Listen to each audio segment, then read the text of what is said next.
नमस्कार साथियों, आप सभी को। आज हम एक महत्वपूर्ण टॉपिक पर चर्चा करने जा रहे हैं और टॉपिक है साइबर क्राइम। आज हम देख रहे हैं कि चारों तरफ साइबर क्राइम के मामले सबसे ज़्यादा बढ़ रहे हैं। इंटरनेट का युग है, डिजिटल युग है, लेकिन इससे खतरे भी उतने ही बढ़े हैं जो लगातार पूरे देश के अंदर बढ़ रहे हैं। हम देखते हैं इंदौर शहर में भी बहुत सारे मामले न्यायालय में से आ रहे हैं जिसमें अकाउंट फ्रीज हो रहे हैं, किसी के साथ धोखा हो रहा है, किसी के साथ ब्लैकमेलिंग हो रही है इंटरनेट के माध्यम से। ऐसे ही एपीके फाइल के माध्यम से भी, जो कि आपके व्हाट्सअप इंस्टाग्राम पर आती है अननाउन नंबर से, आप उसको ओपन करते हैं, आपका डिवाइस जो है पूरा हैक हो जाता है, लैपटॉप होता है वो हैक हो जाता है और आपकी महत्वपूर्ण जानकारियों का दुरुपयोग किया जाता है, आपको ब्लैकमेल किया जाता है। एक और नया क्राइम जो अभी सबसे ज़्यादा चल रहा है, डिजिटल अरेस्ट, जहाँ fake police, fake CBI, fake officer बनकर के आपको डराया धमकाया जाता है। आपकी कुछ चीज़ों जो वो पहले कहीं से कलेक्ट कर लेते हैं, उसके बाद आपको मोहरा बनाकर आपको फंसाने का षड्यंत्र वो रचते हैं, जिसमें बहुत सारे लोग फंसते हैं और करोड़ों रुपये का फ्रॉड उनके साथ हो जाता है। ऐसे ही आज सबसे ज़्यादा युवा स्टॉक मार्केट, शेयर बाजार में, क्रिप्टो करेंसी में अधिक मुनाफा कमाने के चक्कर में साइबर क्राइम में फंसते जा रहे हैं। ऐसे बहुत सारे विज्ञापनों को देखकर जहां से जल्दी पैसे बनाने का कहा जाता है, किंतु वास्तव में वो एक छल किया जाता है, धोखा दिया जाता है और आपके जो मेहनत का पैसा है, कड़ी मेहनत का जो पैसा है, आपने जो कमाया है मेहनत करके, वो कुछ ही समय में आप उनके हवाले कर देते हैं।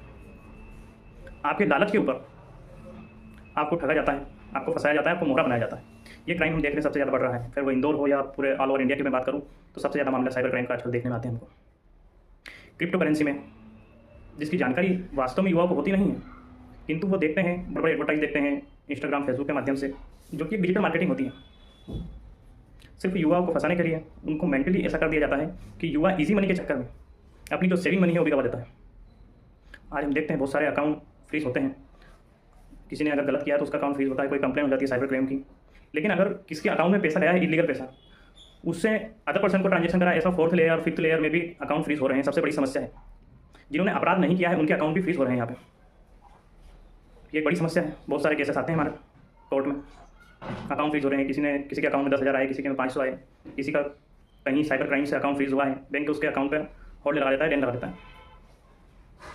अब उसमें हम क्या कर सकते हैं? यदि किसी के साथ साइबर क्राइम होता है तो वो सबसे पहले साइबर क्राइम हेल्पलाइन नंबर पर 1930 पर अपनी कंप्लेंट दर्ज करें या साइबर पुलिस में स्वयं जाकर के अपनी कंप्लेंट रजिस्टर करवाएं। क्या हुआ है, कैसे हुआ है, कितना लॉस हुआ है, सब चीज़ों का विवरण स्पष्ट रूप से साइबर क्राइम में जाकर के दर्ज करवाएं। उसके बाद साइबर क्राइम क्या करती है, अकाउंट फ्रीज करती है, उनकी डिटेल का पता करती है। अब जो अकाउंट फ्रीज होते हैं, अकाउंट फ्रीज आप बैंक से अपना जो पैसा आपका पहले से डला हुआ है वो भी होल्ड हो जाता है। ये समस्या सबसे ज़्यादा बनी हुई है। इस विषय में क्या कर सकते हैं कि या तो कोर्ट के माध्यम से आप उसको अनफ्रीज करवा सकते हैं, या साइबर क्राइम में जाए, साइबर क्राइम से एनओसी ला कर दे। जब हम बैंक जाते हैं तो बैंक वाले बोलते हैं कि आप हमें साइबर क्राइम से या तो एनओसी ला कर दीजिए या कोर्ट से हमको ऑर्डर दीजिए, जब हम आपके अकाउंट को अनफ्रीज करेंगे।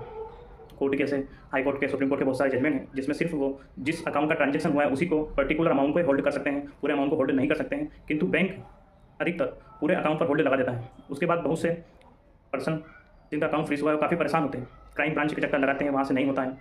तो उसका एक रास्ता है कि आप सीधे एक वकील के माध्यम से न्यायालय में जाएं, डिस्ट्रिक्ट कोर्ट से करवा सकते हैं, आप हाई कोर्ट में भी पिटीशन फाइल करवा के भी वहाँ से ऑर्डर करवा सकते हैं। उसके बाद सिर्फ बैंक जो इलीगल ट्रांजेक्शन हुआ है उसी को होल्ड लगा सकता है, जो आपका अदर अमाउंट है उसको आप लेन देन के उपयोग में, आपका अकाउंट फ्रीज हो जाएगा, आप उसको उपयोग में ले सकते हैं। धन्यवाद।